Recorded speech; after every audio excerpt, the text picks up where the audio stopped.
जो रूल्स लाए गए हैं वो क्या है कि इस बार जो बोर्ड सीबीएसई क्या लागू कर रहा है, 2 बार बोर्ड एग्जामिनेशन कराने के लिए उसने एप्लीकेबल करा है। और ये दो बोर्ड एग्जामिनेशन क्यों करा रहा है? To elevate the burden, mentally burden of any student.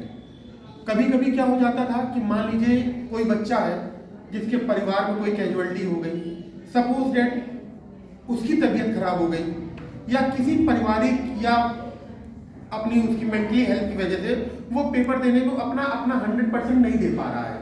लेकिन रूल्स क्या है, आपको एग्जाम तो देने जाना ही पड़ेगा। तो वो अपना क्या, जब पेपर देने जाता है तो वो बच्चा क्या कहता है, अपना 100% नहीं दे पाता है, जिस वजह से उसका क्या हो जाता है, रिजल्ट इफेक्टिव हो जाता है। तो इस वजह से सीबीएसई ने इस मेंटली बर्डन को एलिवेट करने के लिए, कम करने के लिए 2 बार बोर्ड एग्जामिनेशन कराने का फैसला लिया है। किसके तहत? एनईपी 2020 के तहत उसने ये फैसला लिया है। और इसका जो मेन मोटो है, to elevate the mental burden of any student, कि एक बार बाई चांस किसी कारणों की वजह वो अगर अपना 100% नहीं दे पा रहा है तो एटलीस्ट उसके पास एक सेकंड ऑप्शन है कि वो दोबारा जाकर के पेपर में अपना 100% जो पहली बार की गलतियों से सीखा होगा, वो जाके उन गलतियों को दोबारा ना दोहरा के और अच्छे से अच्छा अपना परफॉर्म करने की कोशिश करेगा। ये बात समझ में आ गई? और ये सीबीएसई ने कहां से अडॉप्ट करा, ये भी जानिए। जिस प्रकार से आईआईटी के जेईई का पेपर होता है, ज्वाइंट एंट्रेंस एग्जाम होता है, वो भी आपका प्री और मेंस होता है, इसी के तर्ज पे सेम इसी पैटर्न को सीबीएसई ने अडॉप्ट करा है, ताकि बच्चे को एक मन के हमेशा ये रहे कि मेरे पास एक बैकअप है। लेकिन वो बैकअप क्या है? वो बैकअप तब है जब आपकी स्थितियां पहली बार दुर्भाग्यवश, अनफॉर्चुनेटली आप अपना नहीं दे पाए हैं। लेकिन आप अपने मन में ये मत रखिएगा कि आप पहले में इतना अच्छा परफॉर्म करें कि ना करें, या पहला पेपर इतना इंपॉर्टेंट है कि नहीं है। अपने मन में अगर आपने ये रख करके सोचा कि नहीं, मेरे पास सेकंड ऑप्शन है, मैं उसमें ही अच्छा करूंगी या मैं उसमें ही अच्छा करूंगा, तो वो चीज नहीं है। वो उन कारणों से कि बाई चांस कोई ऐसी दिक्कत आ गई है और अनफॉर्चुनेटली आपको पहले पेपर में दिक्कत हो गई, तब आप दूसरा उस ऑप्शन के लिए है। लेकिन आपको अपना 100% देना है पहले ही पेपर में। कोशिश ये करिए कि सेकंड आपको अटेम्प्ट करना ही ना पड़े, आपको पहले में ही आप इतना अच्छा परफॉर्म करके ले जाएं कि आप कहें कि हाँ, मेरा रिजल्ट किन्हीं कारणों बड़ा अच्छा आया। ठीक है, ये बात समझ गए? अब इसके कुछ फीचर्स हैं, क्या इसके रूल्स हैं, किस प्रकार से आप सेकंड एग्जामिनेशन दे पाएंगे, तो वो आप देखिए आपको सेकंड जो आपका पेपर है, जो सेकंड एग्जामिनेशन होगा, वो किस लिए? वो एक तरह का, जैसे कि आपको पिछली बार मैम ने बताया था, वो आपका इंप्रूवमेंट एग्जाम है। इंप्रूवमेंट का मतलब ये है कि पहली बार की कोई भी दिक्कत होगी तो वो आप दूसरे में जाकर के उसको रेक्टिफाई कर लीजिए। ठीक है। सेकंड एग्जाम क्या है? Second exam is a backup to improve the performance and rectification of the faults. जो आपकी पहले एग्जाम में गलती हो गई, या आपने देखा कि इस सब्जेक्ट में मेरा नंबर कम आ गए हैं, मैं इसमें और अच्छा परफॉर्म कर सकती थी, जिस कारणवश अब मुझे दूसरा, तो वो आपका क्या, एक बैकअप है। आपने सेकंड एग्जामिनेशन में और आपने उसको एग्जाम को अच्छा और करने की कोशिश करी। तीसरी चीज क्या है? अभी ये एप्लीकेबल है किसने? क्लास 10 के लिए। सीबीएसई अभी प्रोसेस में ले रहा है 12th के लिए। अभी 12th के लिए उसने बोला नहीं है, लेकिन अंडर प्रोसेस है फॉर द क्लास 12। हो सकता है फ्यूचर में आपको भी फेस करना पड़ जाए इस तरह की चीजों के लिए। ठीक है ना? इसके बाद फर्स्ट एग्जाम इज कंपलसरी, कि अगर आप ये सोच रहे कि हम पहले एग्जामिनेशन ना दें और सेकंड एग्जामिनेशन ही देने जाकर के, तो ऐसा नहीं है। मैंने आपको फिर मैं दोबारा इस बात को बिल्कुल अंडरलाइन कर लीजिए कि पहला एग्जाम ही सबसे ज्यादा इंपॉर्टेंट है। First exam is compulsory for everyone. आपको अपना 100% देना है कि आपको पहले, दूसरा आपको देना ही ना पड़े, वो बैकअप ही रह जाए। आप पहले एग्जाम में इतना अच्छा करके आए कि आपको कोई डाउटफुल ना रहे कि सेकंड एग्जाम हमको देना चाहिए। ठीक है ना? तो इस वजह से first exam is compulsory for everyone. ठीक है। The first examination will be held in the month of the February and the result will be released in the month of the April. पहला एग्जाम आपका कब होगा? In the month of the Feb, और जो result आपका वो declare होगा तब होगा in the month of the April। ठीक है। जो second exam that will be the optional if someone he or she unsatisfied with the result of the first examination, then the second examination is as a backup for the student. And suppose if you are unsatisfied with your performance, then you will go to the proceed for the second examination. Clear? Next, the second examination will be held in the month of the May and the result will be declared in the month of the June. Clear? ठीक है. Now the next thing, the students are confused कि आपके suppose that आपने पहला exam भी दे दिया और दूसरा एग्जाम भी दे दिया, ठीक है.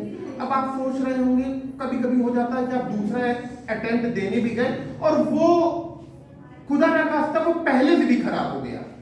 तब आप सोचेंगे कि हम अब क्या करें, अब तो मेरा वही अच्छा होना चाहिए था पहले वाला. तो बोर्ड ने इसके लिए भी आपके लिए, देखिए बोर्ड हमेशा स्टूडेंट के फेवर के लिए सोचता है, तो बोर्ड ने इसके लिए भी आपको ऑप्शन रखा है कि दोनों में जो बेस्ट होगा वही आपके रिजल्ट में लिए जाएंगे. ठीक है ना.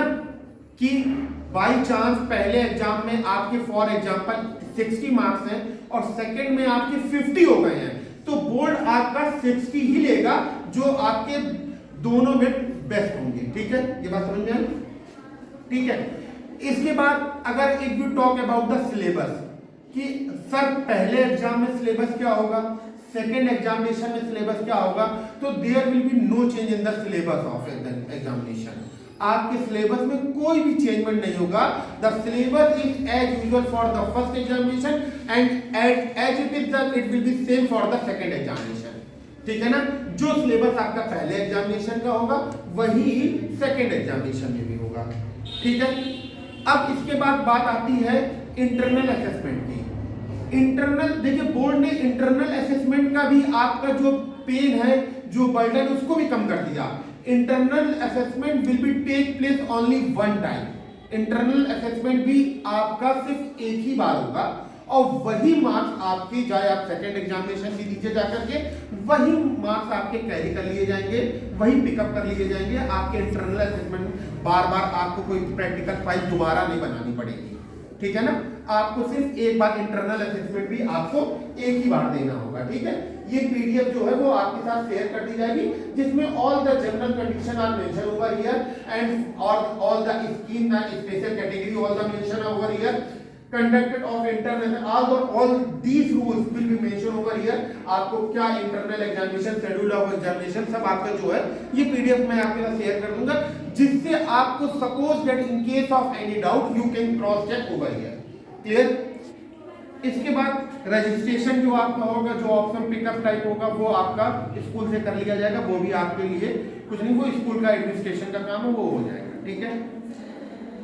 अब सबसे इंपॉर्टेंट है कि नंबर ऑफ द सब्जेक्ट्स. क्या है? Number of the subjects. जैसा कि मैंने पिछली बार आपको बताया है, आपके दो लैंग्वेज पेपर होते हैं, दो लैंग्वेज पेपर होते हैं, language first and language second. ठीक है. लैंग्वेज फर्स्ट क्या है आपका? लैंग्वेज सेकेंड क्या है? Very good. लैंग्वेज फर्स्ट है आपका इंग्लिश और लैंग्वेज सेकेंड है आपका हिंदी. तो हमेशा याद रखिएगा सेकेंड एग्जामिनेशन में जो रेक्टिफिकेशन के लिए है, जो ऑप्शनल है, उसमें आप मैक्सिमम 3 सब्जेक्ट के पेपर ही दे सकते हैं. कितने सब्जेक्ट के? You can only give the 3 subjects of examination. ठीक है. 3 सब्जेक्ट के आप एग्जामिनेशन दे सकते हैं. यानी इंप्रूवमेंट आप कितने मैक्सिमम सब्जेक्ट का दे सकते हैं? 3 का दे सकते हैं. ठीक है. 3 से ज्यादा का आप इंप्रूवमेंट नहीं दे सकते हैं. ठीक है ना. क्लियर. तो उसमें आप लैंग्वेज भी इंक्लूड है और प्रैक्टिकल भी आपका इंक्लूड है. ठीक है.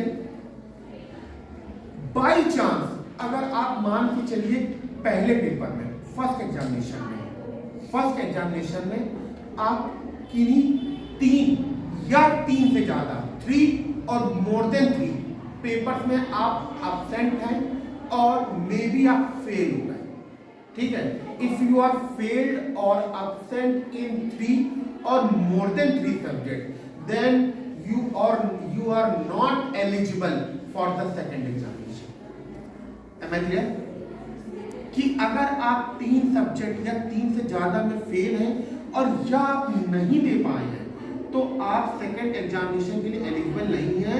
In this case you have to repeat your year, और आपको अपना साल रिपीट ही करना पड़ेगा। ठीक है, क्लियर हुआ?